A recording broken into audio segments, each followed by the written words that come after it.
or you start kicking, or you're screaming at your teammate that they need to kick because they need to move up, or just need one more point, just one more play, and you guys can pull it off, there's no better feeling than knowing, yeah, you're nervous, but they got it. They got it.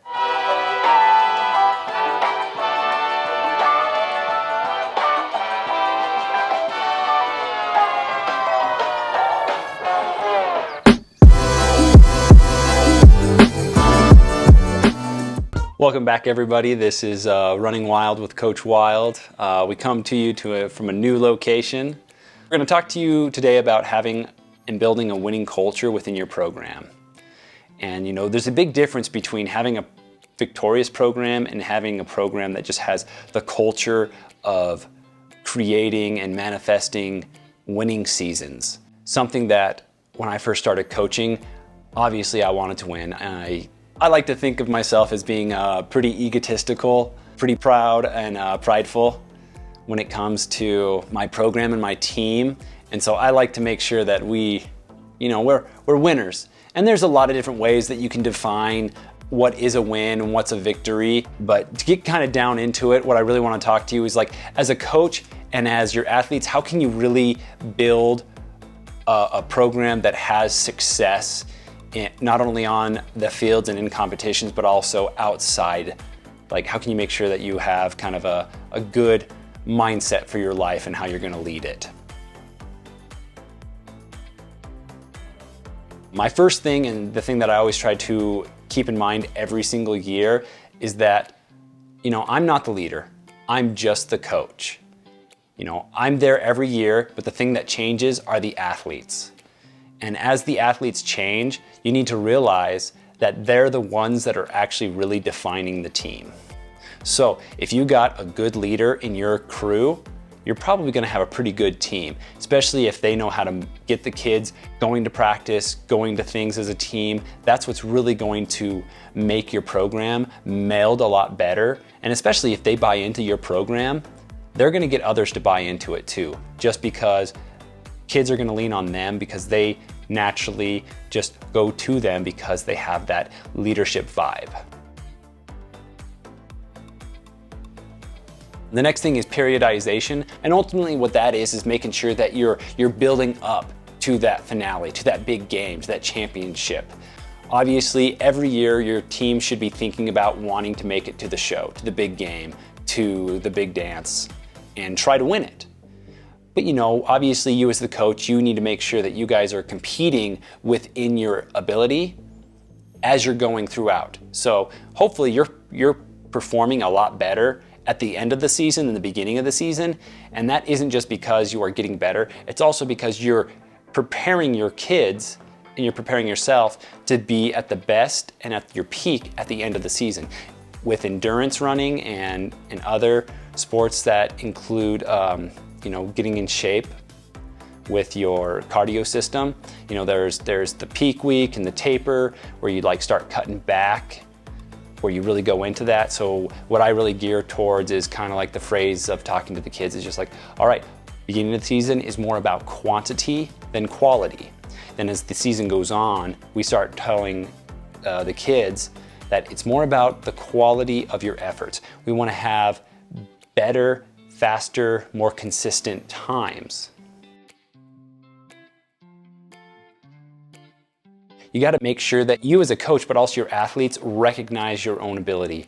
Kids, you need to make sure that when you're going out and you're trying to do your workout, go to practice, you're not trying to overextend yourself to the point that you're going to get hurt or you're going to get a teammate hurt. We've talked about that before. You do not want to get teammates hurt, and you don't want to get hurt, especially if you're a starter. That could kill the team's morale pretty darn quick because they could be losing one teammate or two teammates depending on how extreme that situation and how bad the injury was, the collision or the mistake that was made. You're building up to be a leader. You're building the kids up to take over the programs, to be the guy, to be the person that everybody's looking towards. And most of the time, and hopefully by the time you get to your senior year, you are prepared to be the leader. You're ready to go and be the person that everyone can look up to and lean on. Because the coach, yeah, people always want the coach to be on their side and the person that the coach goes to. But what's actually more important for a team to have a winning culture and have a good just tradition is making sure that there's always somebody that the coach knows is going to take care of the kids outside of practice time, outside of competitions.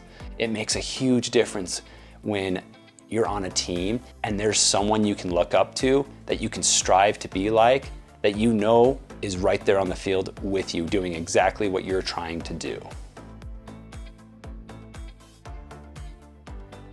And something that they can really do that is a great thing for your team is making sure, or making it really fun, that everyone feels accepted and everyone is on the team together, is being able to socialize outside of practice and competitions. If you guys are friends as well as teammates, it makes that familial bond that you have together a lot easier to achieve and a lot stronger.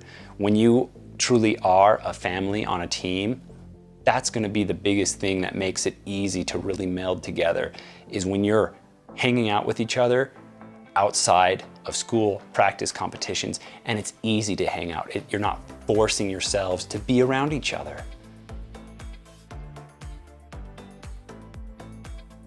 The next thing, and this is going to be on everybody, but when you go to practice, you're there to work hard. You're not there to socialize.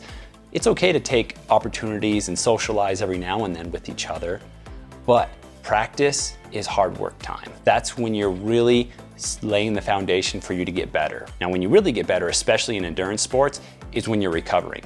You work hard and then you get yourself recovered. So you're getting your sleep, you're getting your food in you, you're getting your water and fluids in you. You got to make sure that you're taking care of yourself. Sleep, food, and fluids go a long way. Make sure you're not stressed out, but sometimes it's impossible to make sure you're not stressed out, especially if you're taking 5 AP classes more, or maybe you just have a harder time with school. It's not something you like. The only thing that helped me get through college was the fact that I had, a sports team that was keeping me accountable. And if I didn't do good in the classroom, I didn't get to be on the team. I couldn't compete. And if I couldn't compete, there was no reason for me to be at school.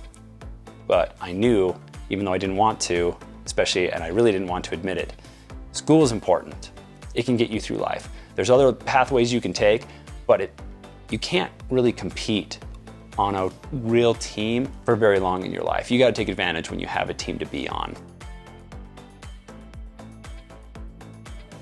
If you get a good and a really solid foundation of trust for your team, it makes everything so much easier. When you guys are at practice, you don't have to really question on why you're doing something or when or how. Just as a coach, you know that the kids are going to do it and get it done. They may have a little bit too much fun for a couple moments, and then they'll go and get back to work. And that's when that great team leader comes into play, because he can help get them refocused. Because as a coach, if you just have to constantly police your kids, that makes coaching really hard, and it makes transitioning from drill to drill a lot harder as well. So kids, it's good to have fun at practice, but remember, you're there for a purpose. You want to get the hard work in and then, get out of there so that you can start recovering. When you have a nice solid foundation of trust, it helps you the most in practice first and then the games. Because when you can have those great practices where you can go in, get your hard work done as a team without any complications, and it's nice and smooth, and you're transitioning from this part of the workout to that part of the workout smoothly and quickly and efficiently, it makes it so that when you get to game time, when you got to perform, so much easier, because you're getting everything you need from practice and you're ready to go. And when you're disciplined, when you get to that end of the game, those final 2 minutes, that final stretch where you really got to dig down, you and your teammates are going to have a lot easier of a time if you can just have that trust and lean on each other. You know that when you play it over to them, or you start kicking, or you're screaming at your teammate that they need to kick because they need to move up, or just need one more point, just one more play, and you guys can pull it off, there's no better feeling than knowing, yeah, you're nervous, but they got it. They got it. All right, guys, that's Running Wilde with Coach Wilde. We talked about how to build a winning culture. Hopefully you guys got something from this video. Don't forget to like, comment, and subscribe.